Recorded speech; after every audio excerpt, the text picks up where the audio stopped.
На ваше барање, вчерашни продолжува со филмската програма. Да видиме кој филм ќе го слушнеме денеска. Значи, не знам кој ден карантине со коронавирусот и ја мора да ви раскажам некој филм, пошто за пари морам све да направам, небитно. Што се деша во филмов? Значи, тука еден лик, он е уствари граđевинац, у некој си тамо место радам, некој као селце и што се деша? Главната оваа што доаѓа со мајка и татко и у селцево. И случајно се деша тука некој панаѓур, не знам што, тука има некој луна парк и она иде таму и со овој се упозна, има некој ова што е панорамско тркало и нема врска, седнуваат се возе, се заљубуваат, тука улапање, шедаат лево десно и овој да се направи манго, пошто нема пари нормално, е Рајан Гослинг најсекси фрајер, ама нема врска, тоа го избрале, демек сите градежници се такви секси, нема врска.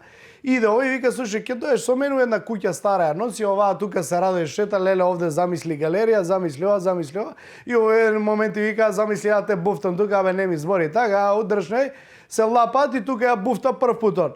И оваа супер радосна љубов, удршне, трае тоа неколку дено и татко и дознаа на оваа и вика, слушај, не може ти со овој клошар, овој градеж, никој ништо нема постигнал животот, те молам, ама ја тато сум залјаве, не ми објаснуј ти, а мајка и цело време ја гледаме нешто позадина седи. И овој вика, добри, татко ја убедува некој, ја пакува на крај, стварите тука и ја носи туку главниот град. И он у главниот град го заборава и за 5 минути. Си наоѓа нов фраер, се забавља, искача, пие, пуши се, буфта, све.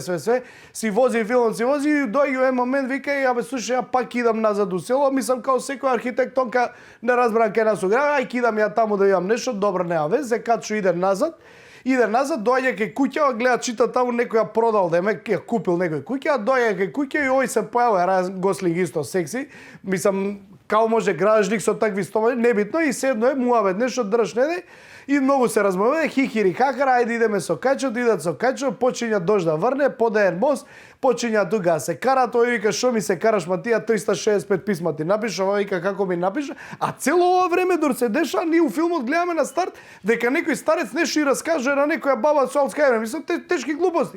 И се враќаме назад у филмот, од кај мостот тука се карат, па се враќаат до куќата назад и овој Паја буфта на истата прича, оно гледа стварно дека има галерија, он уствари све и направил за ред. Човекот зел од гражник, се инвестирал и направил куќа све што сакаше она да и направи. И она пане тука се колеба, не знам што, дали да останам или не, седи уже и вика на мајка уште 2-3 дена, држ и на крај призна, слушај, ја го сакам, со него се тераат у курац, она со мајка вика, дој ја да однесам, извини, ја ги криев писма, да ја не ти ги дав, еве ти ги сите 365 писма, него гледав дека и ја имав еден дечко граежник, многу се сакам, бев заљубена, ама не ми дозволи и го земав таткото ти. И оваа после некој време се враќа од градот, се зима овој и чича мича заврши прича, па гледаме некои двајца старци на крајов. Нешто овој раскажу, ствари овој Алцхаймер по 50 пати раскажу и што да знаме дека куќата ај што ја купил, ај што ја реновирал, на крај у болница направил. Значи човеков пола живот му пројде у реновирање у прајање куќи. И нема врска, он тука и раскаже на бабата, ние дознаваме дека бабата е уствари ова и на крај причата вика, дојди ваму кај мене у кревет, come to мама, овој доаѓа ова легне умира. Се вртам, цело кино плаче. И вие не може дома седите. Не ме заебаваме. 3 сати гледав за да дознам дека бабава е истиот лик.